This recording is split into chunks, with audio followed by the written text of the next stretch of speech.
उनका निवास स्थान था कर्पूरी जी का। मैं अंदर चला गया असेंबली से पहले,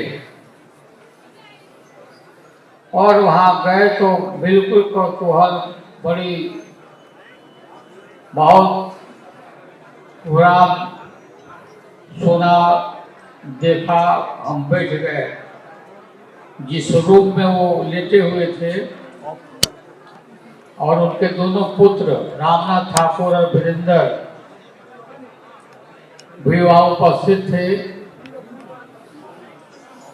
मैं उस रूम में पहुंच गया, देखा कि कर्पूरी जी अकस्मात बहुत सख्त बीमार हो गए थे।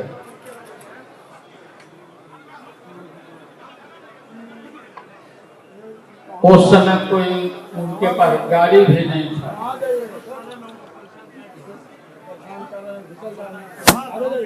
हरियाणा से गाड़ी देवीलाल जी ने दिया था, एक गाड़ी।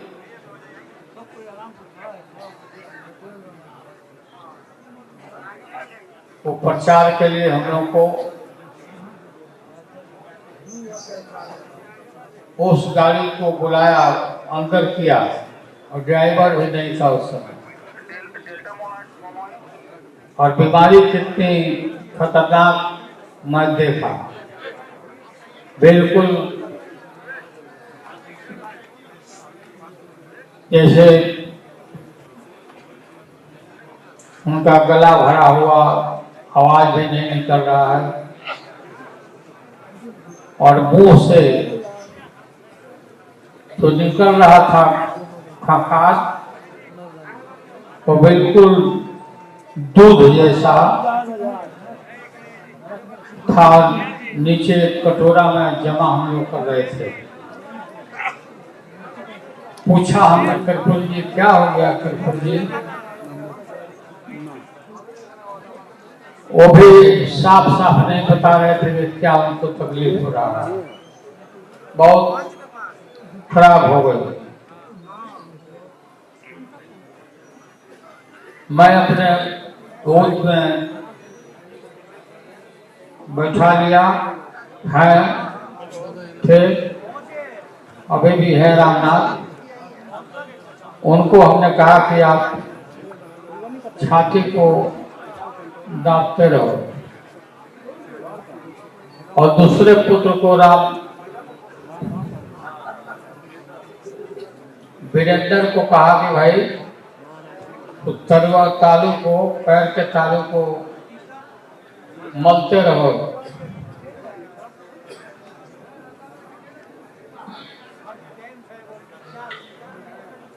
पूरा करके दोनों लड़के साथ में पीएमसीएच की तरफ चल पड़े, हॉस्पिटल की तरफ। गेट के अंदर जाते जाते हॉस्पिटल के ओसारा के अंदर जाते जाते डॉक्टर ने वहीं देखा और कहा कि कर्पूरी जी अब नहीं रहे, इनकी मृत्यु हो गई। वहीं से हम लोग गाड़ी को लौटाया।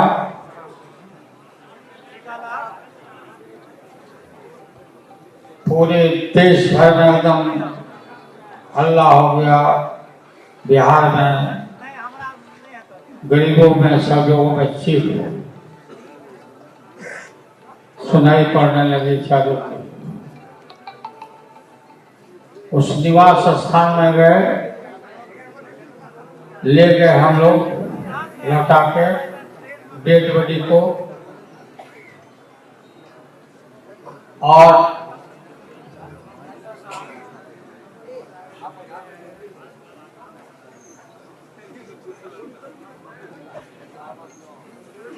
गोद से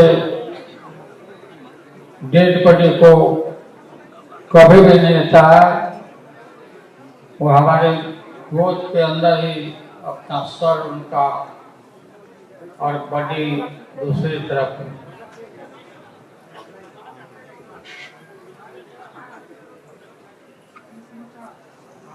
बांस घाट में गाड़ी में लेकर के लाश को और हम लोग पहुंचे वहां उनको जलाने के लिए।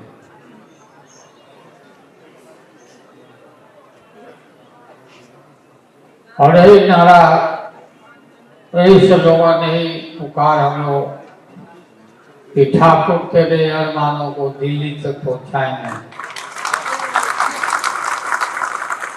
अरमानों को दिल्ली तक पहुंचाएंगे। मैं जानता हूं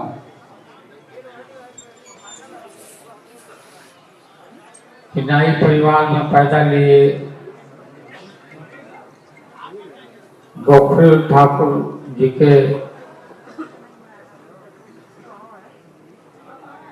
परिवार में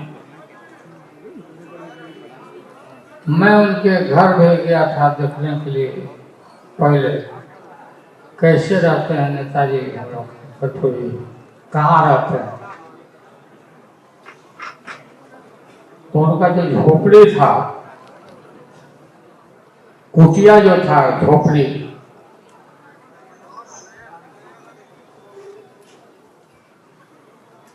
ऐसे गली से जाना पड़ता था पूंजी के रूप में। तो रिजर्वेशन जातीय जनगणना के बाद, रिपोर्ट के बाद दलितों का, शेड्यूल कास्ट का, आदिवासियों का जो जनसंख्या बढ़ा तो बढ़ा, गिनती हुआ तो बढ़ा, तो फिर रिजर्वेशन बढ़ा।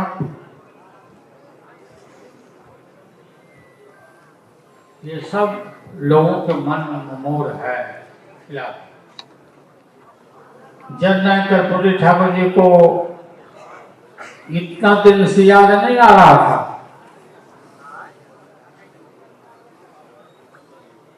देश रत्न, भारत रत्न बनाने का ये सब जब काम हुआ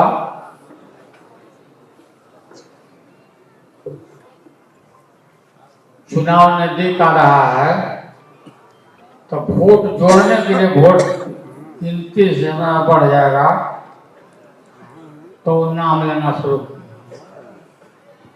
वो कोई ये हमको, हमें तो इसे होना ही था, इसको तो लेके ही रहते हैं। जननायक कर्पूरी ठाकुर जी डिजर्व करते हैं।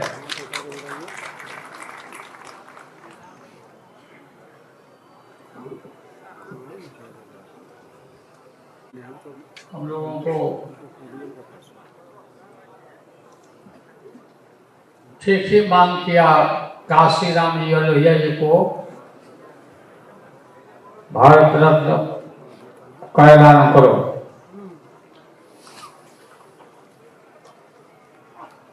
ये हमारा हक है, देश का लोगों को डिजर्व करते हैं। कोई भीख नहीं है। काशीराम ने दलितों को जगाया, भला मायावती डुबाया।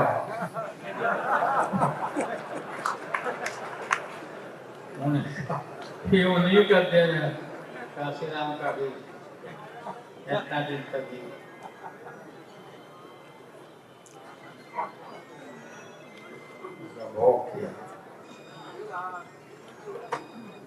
आप सभी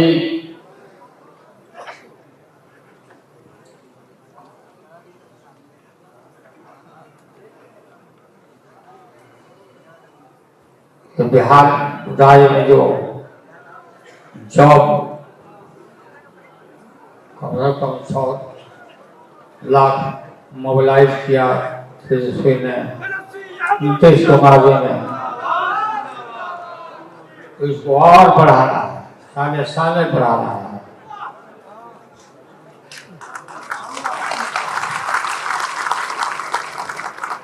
लोग लगे रहते हैं, लोग लगे रहते हैं कि कैसे इस सरकार को, इस गठबंधन को,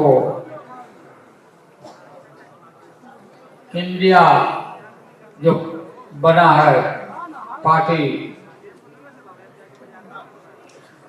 इसको कैसे तोड़ दिया जाए, खत्म कर दिया जाए। ये सब तो होता रहेगा, इसका परवाह नहीं करना है।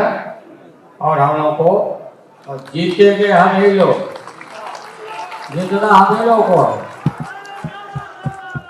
कितना कोई भी हमने देखा साथ से बैठे हुए जा रहे हैं, उनके घर में कोई तिलक कुलक है उनके परिवार में, तो लोग को बताते थे क्या क्या खरीद के लाना है तिलकोर लोगों के लिए, नाश्ता के लिए क्या क्या देना है। तो 2 केला,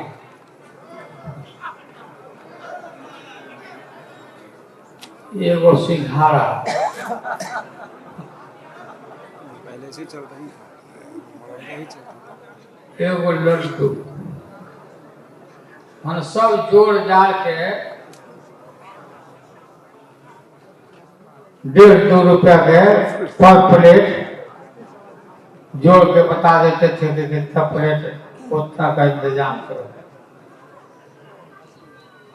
ये स्थिति थी, बताओ। वो दिन देखा था, उस दिन कर्पूरी जी ने देखा, आप लोग भी देखते हो, गरीब घर में जो पैदा लिया। अब तो क्या तिलक का स्केल था मतलब लोगों को खिलाने का, अब तक तिलक में जो सामान खरीदते होंगे लोग, पाव भाजी ले लेना, और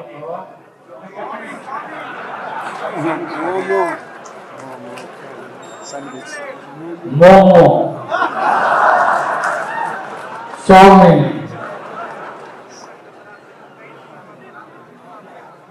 पिज्जा, बर्गर, शॉपिंग वगैरह हो गया।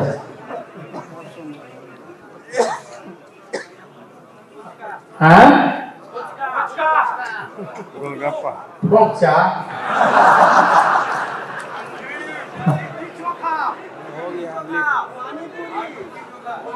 हो गया। हाँ, पानी पूरी। हमें तो एकदम पसंद नहीं होता जो हम गिना रहे हैं। तो आप लोग को गांव से आए हैं, आप सब पूरी मजबूती को करके रहिए और जोड़िए, गरीबों को जोड़िए, दलित तबके पिछड़ा के घर जाइए,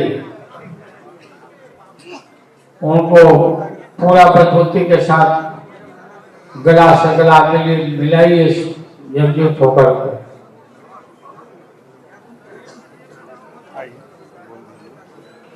गडकरी जी को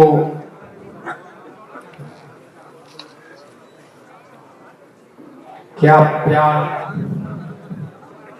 क्या स्नेह पुत्र की तरह देते थे गडकरी जी।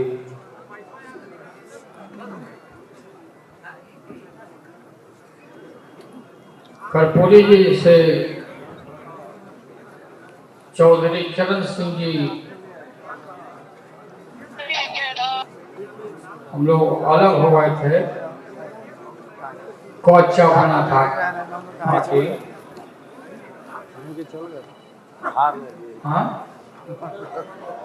हाँ लोग कच्चा, लेकिन कभी भी लोग चढ़ नहीं जीता। ठाकुर जी के सामने कभी भी नहीं जीता।